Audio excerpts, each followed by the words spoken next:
It's a busy week on the recruiting trail for the Red Raiders. What does that mean? Well, we'll discuss that, and we'll discuss the newest Red Raider tight end commitment via the portal and the latest high school and transfer portal rankings for your Texas Tech Red Raiders.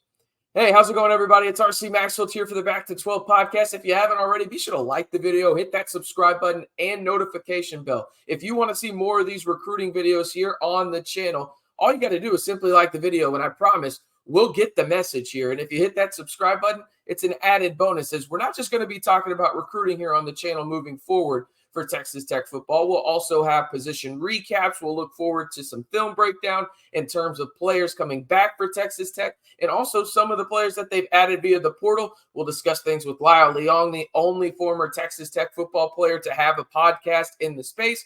And we'll look at everything in between and talk some Texas Tech men's hoops along the way as well. So if you want to join the most engaging Texas Tech community here on YouTube, hit that like button, subscribe, and might as well turn that notification bell on as well. All right, let's jump into the latest portal commitment for the Red Raiders. It is Elon tight end Johncarlos Miller II.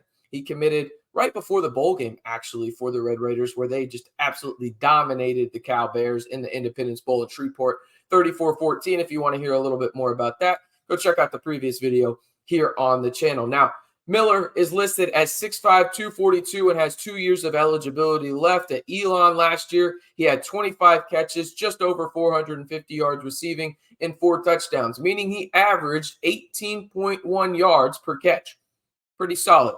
Now, his offer list was pretty solid too. Texas Tech had to beat out a couple of other Big 12 schools to land him in the West Virginia Mountaineers and Oklahoma State Cowboys. He also had other Power 5 offers as well. He's an athletic tight end that can stretch the field and make people miss. For his size, he's really agile. He's one of those one-cut guys and can hurdle somebody and everything like that. He is an athletic tight end. Now, he's also a high point guy in the red zone. I mentioned 6'5", 250 damn near. He is a solid athlete when it comes down to that as well. To me, when I look at his size, frame, and skill set, he kind of reminds me of a Jaden York, and I think that that's the position he's going to come in and fill and probably play a little bit more than Jaden York has for Texas Tech over the past, 2 years. But he's the kind of guy that's going to come in, be your third tight end in terms of your receiving tight end behind Mason Tharp and Jalen Conyers, another tight end that you landed via the portal in Conyers. And Mason Tharp looks healthy now after his performance in the bowl game against Cal, where he had a 15-yard TD catch. When you look at the tight ends for me moving forward, I think they're going to be more involved. And the reason being is this. I want to point this out. I understand a lot of people's frustration this past season in 2023 in the sense of, why were the tight ends not used? This, that, and the other. Well, Mason Tharp was hurt for most of the year. Baylor Cupp was fighting through injuries as well. Jaden York really wasn't that proven, had that incident at BYU that we're all aware of now. And then Henry Teeter, well, he's more of the Alex Lyons guy, and Alex Lyons is the tight end they landed via the portal. He's more of that fullback, blocking tight end. Okay, so he's not really going to help too much in terms of the receiving game. But now you're going to have 3 healthy tight ends, presumably going in to 2024 that are athletic freaks, tall, and can do different things in the receiving game that really impact success for the Red Raider offense. Not to mention their life is going to be a lot easier with the likes of Josh Kelly, Micah Hudson, Payday Douglas, Coy Aiken, Dre McCray, just a better wide receiver room. And oh, by the way, arguably the best running back in the Big 12 in Taj Brooks return. So that's going to help as well. I think that that's kind of the role he plays for Texas Tech, and I actually like the pickup. It's a solid pickup for the Red Raiders in terms of you can never have too many athletic tight ends that have proven to be solid pass catchers as well. All right, let's look at the transfer portal rankings for the Red Raiders, and before we do, and you can see them at the bottom of your screen right there on the ticker, but I want to talk about dead period and what that means right now, and that's what Texas Tech is going through, and really every team in the NCAA in college football is going through. Dead period starts on December 18th and runs through January 11th. What that means is this.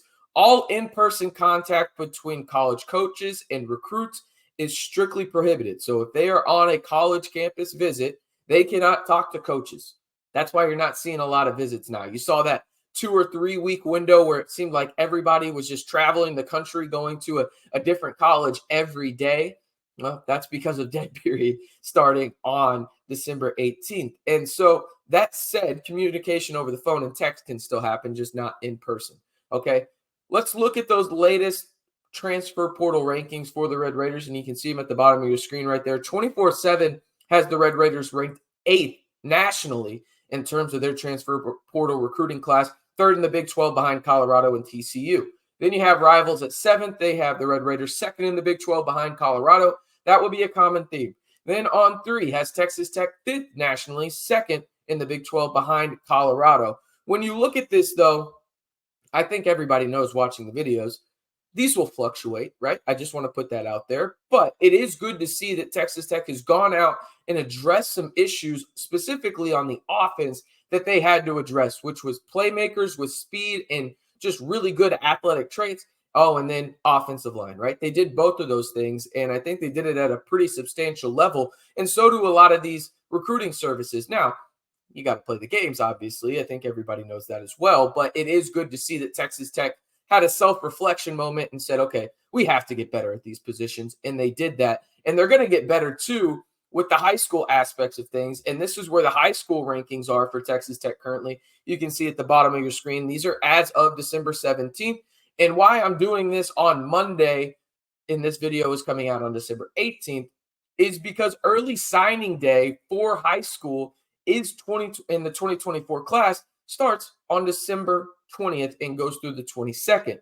That means you'll see recruits like Micah Hudson, Will Hammond, and others, Ellis Davis, Holton Hendricks. The list goes on in terms of the recruits in the 2024 class for the Red Raiders sign their national letters of intent to go to Texas Tech. But as for where Texas Tech ranks nationally in the 2024 high school recruiting class through all 3 major recruiting services, and then in the Big 12, I think you're going to like it. And again, this can change. There's going to be those flips on National Signing Day from other schools and everything, but this is where Texas Tech stands as of right now.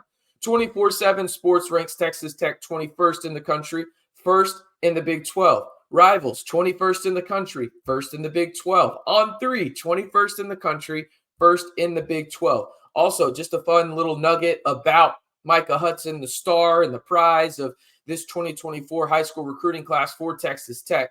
According to 24/7 Sports composite rankings, and for those that don't know what their composite rankings are, it's not just strictly their rankings for their site. It's an average of the 3 major sites in Rivals, On 3, and 24/7. Texas Tech 5-star wide receiver Micah Hudson is the #1 overall player in the state of Texas for the 2024 class. 7th in the country.